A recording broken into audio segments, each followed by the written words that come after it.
할렐루야. 네, 주의 이름으로 여러분을 사랑하고 환영합니다. 앞뒤 좌우에 있는 분들에게 메리 크리스마스 인사하겠습니다. 메리 크리스마스, 메리 크리스마스, 메리 크리스마스, 메리 크리스마스. 네, 감사합니다. 메리 크리스마스. 사도신경으로 신앙 고백하시겠습니다. 전능하사 천지를 만드신 하나님 아버지를 내가 믿사오며 그 외아들 우리 주 예수 그리스도를 믿사오니 이는 성령으로 잉태하사 동정녀 마리아에게 나시고 본디오 빌라도에게 고난을 받으사 십자가에 못 박혀 죽으시고 장사한 지 사흘 만에 죽은 자 가운데서 다시 살아나시며 하늘에 오르사 전능하신 하나님 우편에 앉아 계시다가 저리로서 산자와 죽은 자를 심판하러 오시리라. 성령을 믿사오며 거룩한 공회와 성도가 서로 교통하는 것과 죄를 사하여 주시는 것과 몸이 다시 사는 것과 영원히 사는 것을 믿사옵나이다. 아멘. 네, 우리 찬송가 109장 고요한 밤 거룩한 밤.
네.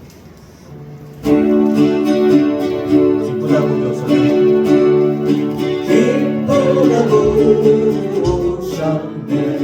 앞에서 맞으라 목요일여 나를 일어나 나 찬양하여라 나 찬양하여라 나 찬양하여라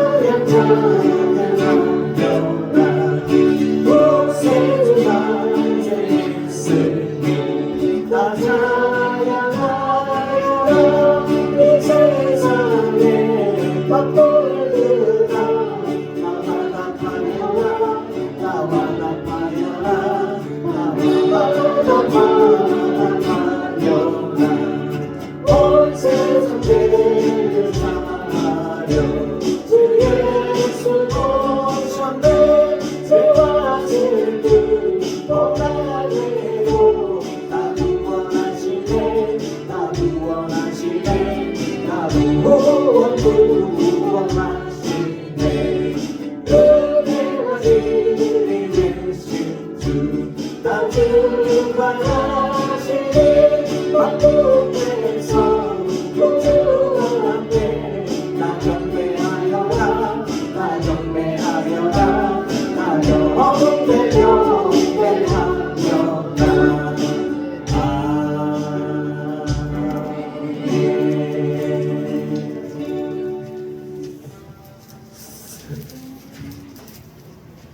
123장 저술밖에 4분의 2나 4분의 3이야. 힘내죠.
예배자입니다.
모든 찬양과 영광과 존귀를 주님 홀로 받으시옵소서. 노엘 노엘 노엘. 주님, 거룩하신 주님, 이 땅에 오심을 찬양합니다. 아기 예수로 이 땅에 오신, 말씀이 육신이 되어 우리 가운데 오신 우리 주 예수님을 찬양합니다.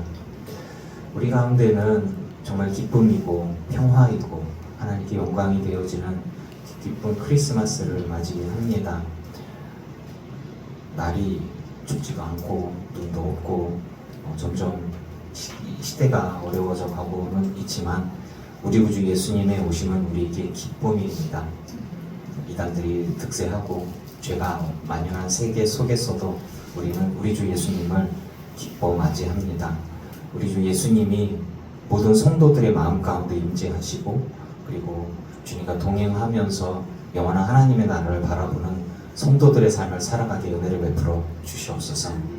우리가 쉬는 날, 노는 날, 선물의 날이 아니고 우리를 구원하신 우리 주 예수 그리스도의 오심을 기뻐하고 감사하는 그런 날로 보내기를 원합니다. 메리 크리스마스, 기쁜 소식, 정말 기쁜 성탄입니다. 그리스도의 나심을 기뻐하며 우리가 주님 앞에 온전히 예배로 모였습니다. 이 시간에 우리들의 예배 속에서 함께 하시고 말씀하시며 주님과 동행하는 삶을 또 결단하는 귀한 시간 되게 하여 주시옵소서. 우리 주 예수님의 이름으로 기도합니다. 아멘.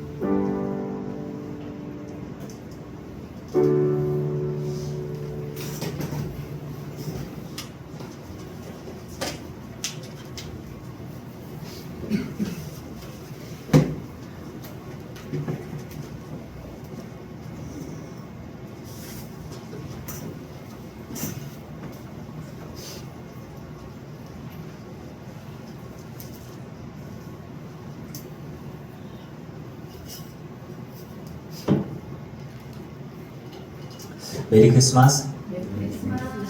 오케이.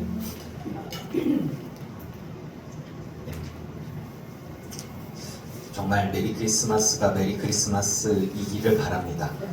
네. 기쁜 성탄인지 부담스러운 성탄인지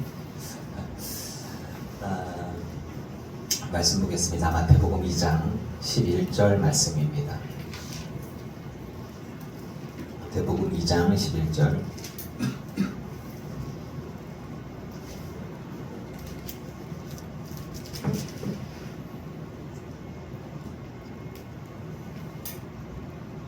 함께 읽습니다. 2장 11절.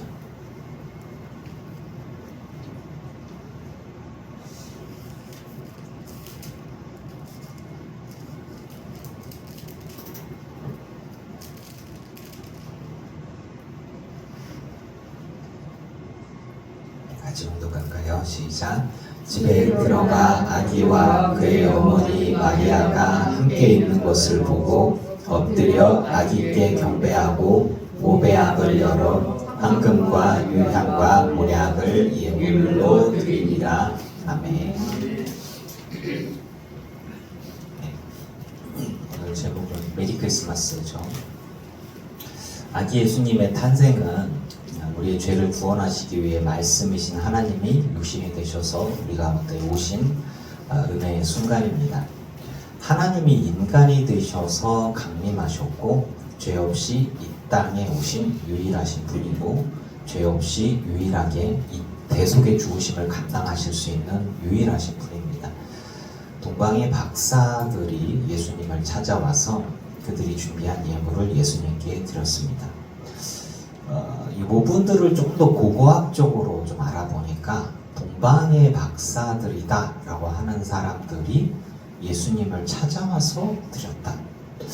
이게 좀 웃기는 게 저는 볼수록 좀 신비로운 게 동방 박사들은 페르시아 지역입니다. 지금 이란, 이라크 지역이지요. 그리고 천문학자, 점성술사, 철학자이고 종교적 연구가에 가깝고 현대 과학이 가장 발달했다면 당시에는 천문학이 가장 발달했습니다. 그래서 그 지역의 종교는 조로아스터교라고 합니다. 그래서 조로아스터교의 종교의 사제이면서 지식인이면서 나라의 왕으로 조언하는 이들입니다. 동방의 박사들이 각각의 왕이었다라고 하는 경우도 있지만 고대 기록이 아주 많이 있지는 않아요, 사본들이. 하지만 이 사람들이 지역적으로 봤을 때 유일신 사상의 유일신에 대한 그런 종교가 있는 조로아스터교의 아주 고대 종교인데 그들이 그런 문화권에 있으면서 천문을 보면서 이스라엘의 왕인데 유대인의 왕이다. 굳이 자기네 왕도 아니고 유대인의 왕이 하늘의 별이 좀 특별한 현상을 보이는데 이들이 어떤 감동이 있었는지 모르겠지만 예물을 가지고 태어나실 왕에게 예물인데 그 예물의 세 가지 특성을 가지고서 왔단 말이죠. 하나님이 그들에게 계시를 한 건지 아니면 그들의 조로아스터교 안에 있는 유일신이 있는데 그들의 신이 인도를 했는지 인간이 갖고 있는 지식으로 하나님의 신비에 접근을 했는지 전 이것 자체가 신학적으로 저는 좀 이해가 잘 안 됩니다만은 그들이 그들의 지역을 떠나서 굉장히 오랜 시간 동안 별을 따라왔고 그리고 유다 베들레헴에서 아기 예수님을 만나고 경배합니다. 조로아스터교 자체는 세계에서 가장 오래된 유일신 종교 중에 하나인데 주전 6세기경에 자라투스트라라고 하는 종교단원주의나 포스트 모더니즘을 얘기하는 사람들 중에 자라투스트라는 이렇게 말했다라고 얘기하면서 각 나라의 종교들은 다 하나로 귀속된다, 유일신에게 귀속된다, 뭐 이런 것들에 잘못된 이단 사상들을 하는데 많이 나오는 그 자라투스트라라는 사람이 있어요. 이 사람에서 만들어진 종교인데 인간의 신앙과 하나님의 계시. 그런데 왜 하나님은 그런 우리 주 예수 그리스도와 여호와 하나님 이외에 다른 신들은 사실은 하나님이 아니거든요. 그런데 인간이 하나님의 세계까지 도달하려고 노력을 하다가 어떻게 참다가 하늘의 별의 모습들을 보면서 이들이 얻어낸 답은 유대인의 왕이 오시는데 이 왕이 특별하신 왕이다. 인류에게 특별한 왕이다. 그러니 우리가 믿고 있는 신도 있지만 유대인의 왕이 정말 특별하신 왕이고 인류에게 특별한 왕이니 그 왕에게 예물을 드리러 가자. 꽤 오랜 시간들을 왔단 말이죠. 그 자체가 신기한 거예요. 이들에게 이런 감동을 준 존재가 누구일까? 그리고 왜 이런 모습들을 계획하셨을까? 좀 더 지경을 넓혀서 본다면 우주를 만드시고 우주에 역사하시는 유일하신 하나님은 전 하나님 한 분밖에 없다고 고백합니다. 따라서 사람들이 여호와 하나님을 만나지 못했고 그리고 예수님을 만나지 못했고 온 세계 속에서의 창조주 하나님을 만나지는 못했지만 우리 그 조선 땅에 혹은 그 이전부터 있었던 천지 신명이라는 용어라는 게 있어요. 하늘과 땅을 다스리는 그 어떤 존재요. 그러면서 이제 새벽에 물 떠놓고서 정한수를 두고 빌었던 그 한알림이라는 토속 신앙의 부분들과 그리고 하나님, 유일하신 하나님이 이렇게 용어적으로 합쳐져서 카톨릭에서는 하느님이라는 용어로 하늘에 계신 님, 하늘님이라는 용어로 바뀌었고 개신교에서는 한알림, 하나이신 님, 그래서 하나님, 유일하신 분 이런 식으로 해서 좀 용어적으로 언어학적으로 조금 달라지긴 했지만 그래도 토착화 신학에서는 그렇게 얘기합니다. 누군지는 모르지만 하늘과 땅을 다스리는 절대적인 분은 한 분이 계신데 그분이 누군지는 모르지만 그분에게 우리들이 기도해오던 우리들의 민족은 하나님을 찾고 있던 그런 민족이다. 이런 식으로 토착화 신학에서 얘기를 하고 있습니다. 이거는 제가 보기에는 되게 신비로운 것 같아요. 무슨 이야기냐? 동방 박사들이 자기들의 종교도 있고 자기들의 신도 있고 그리고 자기들의 제의적 형태도 있었는데 하늘을 보다 보니까 이스라엘에 왕이 태어나는데 그 왕은 굉장히 특별하시고 하늘과 땅에서 유일하신 분이고 그리고 굉장히 거룩하신 분이고 그분의 삶은 왕이시고 죽으시고 그리고 그냥 죽으시는 게 아니라 죄 없이 죽으시고 그 다음에 부활하셔서 다스리실 거다. 이런 의미적인 것들을 어떻게 찾아냈는지 저는 그거 자체가 너무너무 신비로워요. 하나님의 세계는 하나님의 성령이 아니고선 알 수가 없습니다. 그런데 이들이 어떻게 천국의 비밀에 침노했는지 그것도 좀 신비로워요. 분명한 것은 이들이 그 신비 가운데서 황금과 유향과 모략을 가지고 예수님께 갔다는 것이고요. 그리고 그 예물을 좀 드립니다. 제가 예전에 말씀드렸던 것 중에 여러분이 예배하러 오다가 정말 도움이 필요하거나 여러분이 뭐 선행이나 사랑이 필요한 곳이 있다면 예배를 빠지고 나서라도 그 도움을 하고 그러고 난 다음에 나중에 목사한테 얘기를 해주세요. 하나님이 정말 기뻐하는 게 무엇인지를 분별하십시오. 주일 성수는 해야지요. 하지만 율법에 얽매이지 말고 하나님의 마음에 감동 있는 쪽으로 흘러가십시오라고 강의한 적이 설교한 적이 있죠.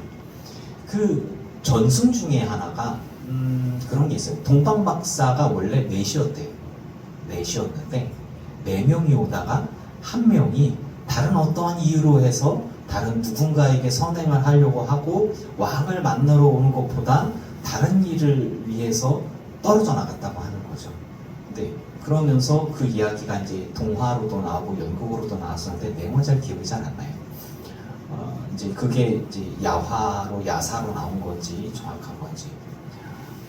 근데 확실한 것은 뭐냐면 이들이 우리 예수님께 3가지 황금과 유향과 모략을 드렸는데 그것들이 의미하는 게 굉장히 우리가 고백하고 있는 우리 주 예수 그리스도와 딱 맞아 떨어진다라고 하는 것입니다. 일단 그 유향이라고 하는 게 그 혹시 아로마 중에 프랑킨센스라고 그 들어본 적 있어요? 프랑킨센스라고 그 아로마 향 이렇게 그 좋아하시는 분들은 아마 있으실 거예요. 저도 뭐 설명은 못 하겠지만 그런 게 있더라고요. 프랑킨센스. 근데 이제 제사 드릴 때 사용하는 향입니다. 그래서 기도가 하나님께 올라가는 것을 의미하고요. 예수님의 부활과 하나님과의 소통을 의미하는 역할입니다. 즉 뭐냐? 기도는 매 기도가 하나님께 이 하나님이 받으실 만한 향으로 올려드립니다. 이 예물을 하나님께 올려드립니다. 이 예물을 하나님 받으십시오. 그리고 이 예물은 우리 주님께 드리는 겁니다. 그리고 내가 기도를 하지요. 그럼 내 기도가 땅에 떨어지는 게 아니라 하나님께 이렇게 올려드려져 간다. 그런 의미로서의 유향입니다. 기도는 침노하는 것입니다. 하나님을 찾고 그리고 하나님께 올라가고 그리고 하나님과 소통하는 것들을 말하죠. 감히 죄인이 어떻게 하나님께 갈 수 있겠어요. 하지만 유향이라는 의미는 뭐냐면 인간이 하나님께 나아갈 수 있게 되어진다. 하나님께 기도할 수 있다. 하나님과의 소통에 대한 이야기를 하고 있는 것입니다. 예수 그리스도는 하나님께 나아가게 되는 다리 역할을 해주시고 소통자 역할을 하는 것이겠죠. 예전에는 제사장만 대표성을 가진 이들만 했지만 이제는 누구든지 주 예수의 이름으로 기도할 수 있고 예배할 수 있고 주님의 음성을 듣고 주님과 대화할 수 있음을 저는 믿습니다. 여러분들도 마찬가지고. 그 다음에 예수님의 부활과 하나님과의 소통을 얘기할 수 있는 것이고요. 모략은 방부제입니다. 모략은 이스라엘 지역은 사람이 죽으면 하루 만에 부패해서 썩은 내가 납니다. 따라서 방부제를 사실 필요가 없죠. 하지만 미라를 만들지 않는 한 사람 몸에 냄새를 좀 덜하게 하면서 덜 썩게 만드는, 그러니까 조금이라도 더 시체가 온전하기를 바라는 고인에 대한 예의를 갖추기 위해서 모략이라는 걸 바릅니다. 매장할 때 시신이 부패하는 것을 최대한 막아주는, 완전히 막지는 못하죠. 하지만 조금이라도 내 사랑하는 이가 완전히 썩어버리고 썩은 냄새가 나는 것들을 막기 위해서 쓰는 게 모략이라고 하는 것인데, 예수님께 갓 태어난 아기에게 죽을 때 사용하는 모략을 예물로 바쳤다라는 이야기는 예수님이 어떻게 죽으실 거냐, 대속의 죽으심과 구원의 완성, 썩지 않으시는 예수, 이제 이런 죽지 않으시는 예수, 죽음을 이기시는 예수는 이제 유향과 같은 것들이고요. 그래서 이제 갓난아기가 태어났는데 어떻게 부정하게 혹은 불경하게 왕에게 그것도 모략을 주냐? 너 죽을 거니까 너 그 방부제 모략 미리 주는 거야. 넌 이제 죽어. 근데 하지만 너는 썩지를 않아. 뭔 소리야 이게? 그러니까 굉장히 상식적이지 않은 거죠. 그때 당시 문화적으로 또 마찬가지고.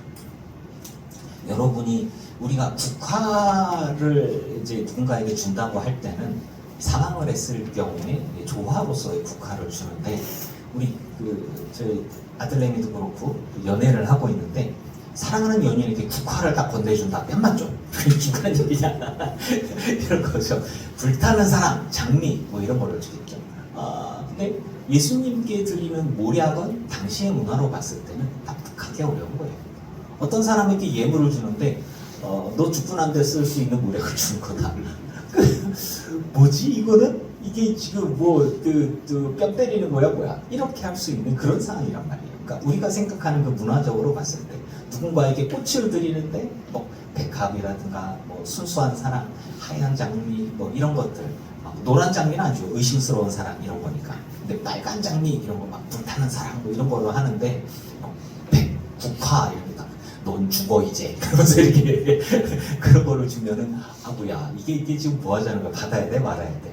그러니까 이런 의미인데, 우리가 이렇게 봤을 때 2000년 전의 문화에도 어떤 대상물을 준다는 건 그 대상에 담겨있는 의미, 그 대상이 갖고 있는 어떤 뜻 이런 것들을 전달받는다고 하는 거거든요. 뭐 예수님의 어머니와 예수님의 아버지가 동방 박사로부터 선물을 받았는데 그냥 황금과 유향과 모략을 받았다. 그렇구나가 아니라 유향은 그렇다죠. 모략은 왜 줘? 태어난 아기한테. 이게 뭔 얘기냐? 이럴 수 있겠죠. 그 다음에 이제 황금을 줍니다. 뭐 황금은 영광, 통치, 왕에 대한 것들로 인식을 할 수 있겠죠. 그리고 신기하게도 황금은 오랜 시간이 지나도 변하지 않습니다. 그래서 이 황금은 예수님의 왕이신, 통치하심, 그리고 왕으로 다스리시는 영원하신 그리스도에 대한 이야기를 하고 있죠. 그래서 각 나라들마다 왕들이 황금을 좋아해요. 안 죽고 싶어서. 영원히 이 왕권이 유지되기를. 하지만 다 망했죠. 그러니까 그런 의미로서의 황금에 대한 신기한 것 같아요. 딱히 쓸다리도 없어요. 그 금속 중에서 황금은 쓸다리가 없어요. 그냥 반짝이고 이쁜 거 외엔 하등의 소용이 없거든요. 근데 많은 사람들이 참 좋아해요. 왜? 변하지도 않아. 신기한 일인 것 같아요. 너무 신기한 것 같아요. 그 황금을 통해서 하나님의 통치하심, 변함없으신 왕되신 예수님께 갓 태어난 아기에게 너는 왕이요, 너의 통치는 변함이 없을 것이요, 그 얘기를 하고 있는 것이죠. 아니 마국간에 가난해서 갈 데도 없어갖고 여관에서도 아니고 그냥 정말 사람이 태어나는데 짐승이 태어나는 데다 이렇게 태어난 이제 뭐 노예도 아니고, 근데 거기에서 이제 황금을 드린다. 두 가지가 완전히 극과 극이죠. 하나는 죽음을 상징하는데 하나는 또 왕을 상징하고 영원한 통치를 상징하는 것을 드린다라고 하는 것이죠. 저는 그러니까 여기 이 고고학적인 것들을 이렇게 분석하고 의미를 보면서 이런 생각을 해봤어요. 그들이 자신이 섬기는 신도 있고 종교가 있는데 하늘의 별을 따라서 인류의 구원자께서 오실 거다. 그 신비를 보고 기뻐하는 거예요. 자기 신은 뭔데? 이런 생각이 들잖아요. 자기 신은 뭐야?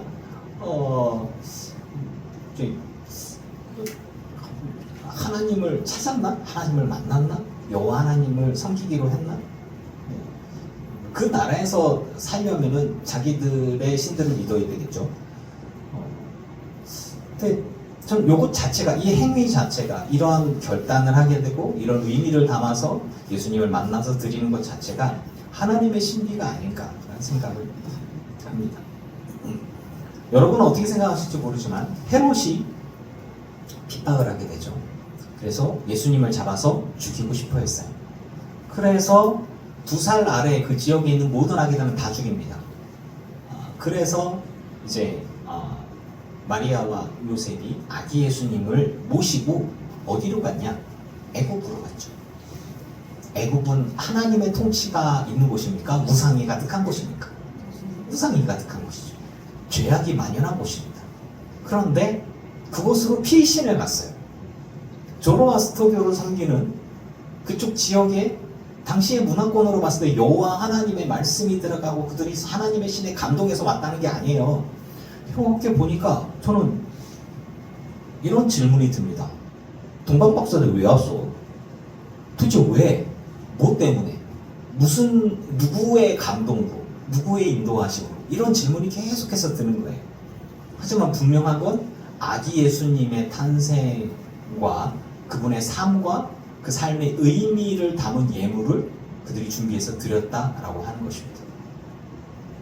그리고 아기 예수님을 죽이려고 핍박했던 그 선택된 민족 이스라엘, 그리고 그 땅에 다스리고 있던 가짜 왕인 헤롯이라고 하는 존재가 진짜 왕을 죽이려고 했는데 말이 안 되죠. 다 받들어 매셔야 되는데, 그런데 피한 곳이 어디냐면 죄악과 우상과 귀신이 가득한 이집트, 애굽으로 피신을 가요. 아니, 악의 소굴로 빛이 들어갑니다. 그럼 물어볼게요. 원래 우리 같은 사람들은 빛이 있는 곳에 있어야 되는데 어둠의 소굴로 가면 때가 묻겠죠. 그런데 반대로 주님이 그곳에 가면 영향을 받는 게 아니죠. 주님은 빛이시니까 어둠에 잠식되는 게 아니라 어둠을 빛으로 비추는, 즉 우리 주님이 온 세계의 주인이심을 선포하는 것입니다.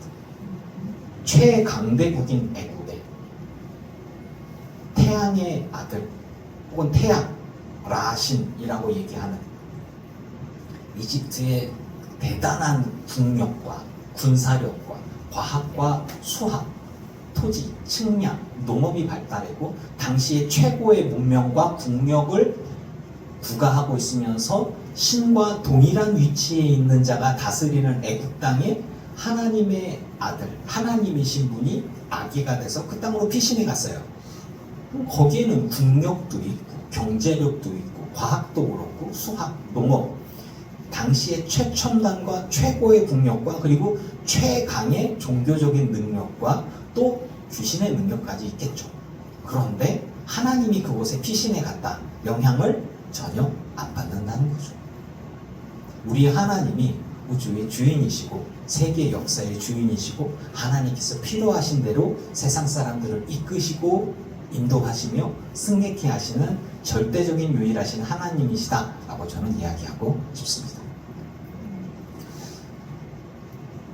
예수님이 보호를 받은 게 어디냐? 애국이에요. 신기한 일이죠. 지금의 이란, 이라크, 이집트는 전부 이슬람 국가입니다. 우리 하나님과는 전혀 같은 하나님이라고 볼 수가 없어요. 그들이 믿고 있는 하나님하고 우리가 믿는 하나님하고 전혀 다릅니다. 하나님께서 어떤 구원의 은혜로 어떤 방식으로 하나님의 사람들을 부르시고 하나님의 구원의 계획을 이루시는지 우리는 모릅니다. 분명한 건 아기 예수님의 신비로우신 탄생하심과 동방박사의 예물 이야기는 우리에게 진정한 인류의 구원자의 탄생이 그저 이스라엘 땅에 이스라엘 안에 있었던 유대 전승이나 그들이 얘기했던 예언들 안에 소속된 게 아니라 그 주변에 가장 강대한 나라들과 관계가 있고 그들이 섬기고 있는 가장 강대한 신들이다. 즉 국가 권력은 신의 힘이었습니다. 즉 왕의 힘은 결국 신의 힘이었단 말이죠. 그리고 나라의 전쟁은 그 나라의 섬기는 신의 승리를 이야기하는 당시 문화를 갖고 있었습니다.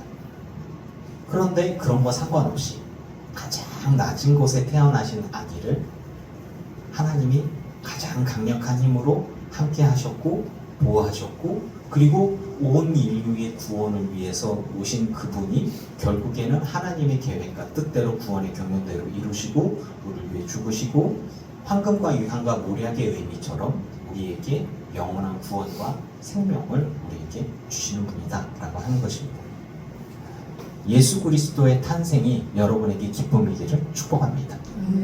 온 인류가 누려야 할 그래서 메리 크리스마스입니다. 기쁜 성탄이죠. 예수님의 오심은 기쁨입니다. 여러분에게 정말 기쁨이 되면 좋겠어요. 근데 그 기쁨이 이제 산타, 성 니콜라스, 성 세인트 클로우스, 그러니까 세인트 니콜라우스, 성 니콜라스를 줄여서 말하다가 산타, 세인트 니콜라스를 줄여서 산타 클로스가 그냥 산타 클로스가 돼버린 거죠. 그 사람과 미국의 자본주의와 TV쇼가 합쳐져서 이제 술록을 타고서 동부 북부 유럽 지역에 있던 성자의 구제의 이야기가 그 다음에 크리스마스 예수님이 오실 때 선물을 나눠주는 이야기로 바뀌었고 그 다음에 이제 TV쇼와 함께 지금의 이제 크리스마스 추리, 선물 나눠주고 양말, 착한 아이에게 선물을 나눠주는 뭐 이런 이야기들로 많이 바뀌었습니다. 그래서 이제 산타하고 예수님하고 서로 경쟁하는 그 크리스마스가 됐다라고 얘기를 하고 있는데 우리에게 정말 중요한 것은 인류의 구원자이신 예수님이 우리에게 오셨고 그 의미는 황금과 유향과 모략에 다 들어있었다. 근데 그것은 유대인들이 아니라 하나님을 전혀 모르는 이들이 어떠한 감동을 통해서인지 모르겠지만 받고 또 예수님을 보호하기 위해서 우상에 가득한 애굽 지역에서도 보호를 받고 각 나라의 모든 신들과 그 나라의 문화와 사람들을 하나님께서 필요하신 대로 사용하시는 거 아닐까 이런 생각들을 해봅니다. 예수님의 탄생이 여러분의 인생 가운데 진정한 메리 크리스마스이고 세상이 변하고 문화가 변하고 시대가 변하고 국가가 변해도 여러분에게는 늘 메리 크리스마스가 될 수 있기를 주의 이름으로 축원합니다.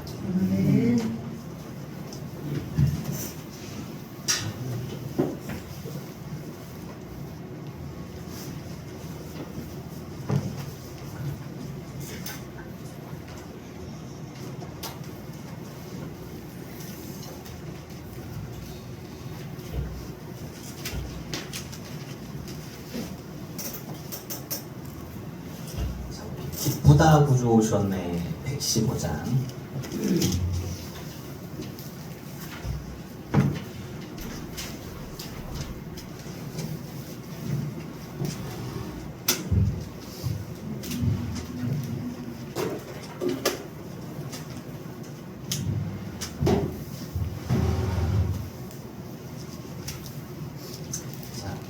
복음성가가 아니라 찬송가니까 우리 성도님들이 좀 큰 소리로 불러주시면 좋겠어요. 제가 목 상태가 자꾸 기침이 나서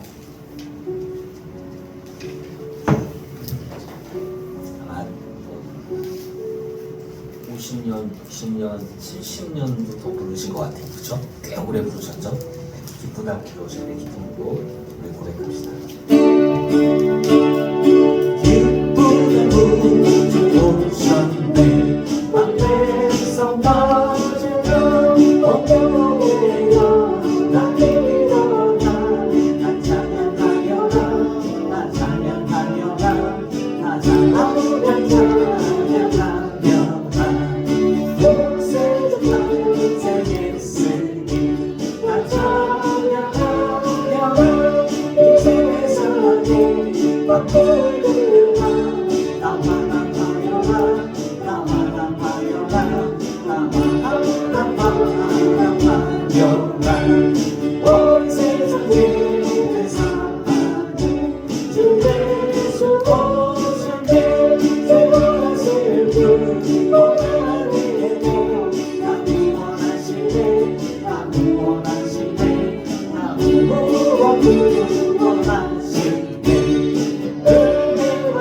우리 계신 주 나주와 자신을 반복해서 구주한테 나 경배하여라 경배하여라 어떻게 경배하여라 아멘. 기도합니다. 우리 모든 성도에게 메리 크리스마스이기를 원합니다. 우리 성도들이 예물을 주님 앞에 드렸습니다. 하늘의 신령한 은혜로 땅의 기름진 복으로 누르원대로 넘치도록 하여 채워 주시옵소서. 오히려 크리스마스가 되면 소외된 이들은 더 외롭고 힘들고 마음이 추운 때일 수도 있습니다. 우리 모든 성도님들 또 온라인으로 예배하는 이들 오지 못한 이들이 성탄절이 기쁜 성탄이 되게 하여 주시옵소서. 우리 주 예수님을 바라보면서 비록 가난하고 혹은 몸에 질병이 있어 어려우고 몸이 약해졌더라도 기쁜 성탄으로서의 주님을 맞이하고 감사하며 주님께 영광 돌릴 수 있는 귀한 시간이 되게 하여 주시옵소서. 예수님의 이름으로 기도합니다. 아멘. 이제는 우리 주 예수 그리스도의 크신 은혜와 성부 하나님의 지극하신 사랑하심과 성령님의 충만케 하시고 승리하게 계신 은혜가 예배하는 주 기쁜 교회 성도들과 오지 못한 이들과 온라인으로 예배하는 이들과 모든 이들의 가정과 가문과 자손과 일터 위에 이제로부터 영원토록 함께 없시기를 간절히 축원하옵나이다. 아멘.